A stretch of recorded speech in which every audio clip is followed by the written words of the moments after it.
Ce n'est pas par une voix du ciel, ni par de frappantes coïncidences que nous devons nous attendre à être habituellement conduits par l'Esprit.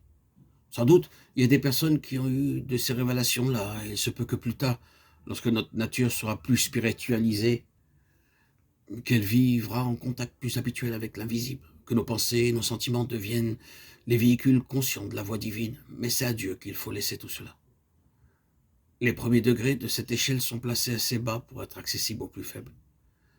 Dieu veut que chacun de ses enfants soit conduit chaque jour par l'Esprit.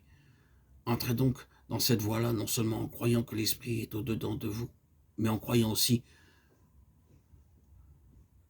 que si jusqu'à présent vous n'avez guère joui de cette grâce, désormais il se chargera de ce que vous lui demanderez et lui confierez. Abandonnez-vous sans réserve à votre Dieu. Croyez que Dieu, en agréant votre soumission, vous remet aux soins de l'Esprit. Par lui, Jésus vous conduit et vous garde. Et ne courons pas le risque d'être fourvoyés par les imaginations de notre cœur, de tenir pour des directions de l'Esprit ce qui ne serait qu'illusion de la chair. Mais s'il en est ainsi, comment nous préserver de semblables erreurs? Généralement, on répond à cette objection en disant « recourez à la parole de Dieu ». Et pourtant, ce n'est encore là que la moitié de la vérité. Que de fois on a voulu combattre le fanatisme par la parole de Dieu interprétée par la raison humaine ou par l'Église, faisant ainsi fausse route tout autant que le camp opposé.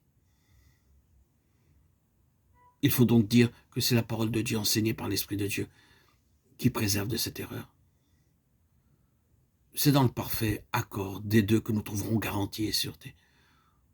Souvenons-nous que toute la parole de Dieu est inspirée par l'Esprit de Dieu et qu'ainsi, c'est ce même Esprit qui doit nous en donner l'interprétation, le Saint-Esprit qui demeure en nous. Ce n'est que l'homme spirituel, dont la vie intérieure est sous la domination de l'Esprit, qui peut discerner le sens spirituel de l'Écriture.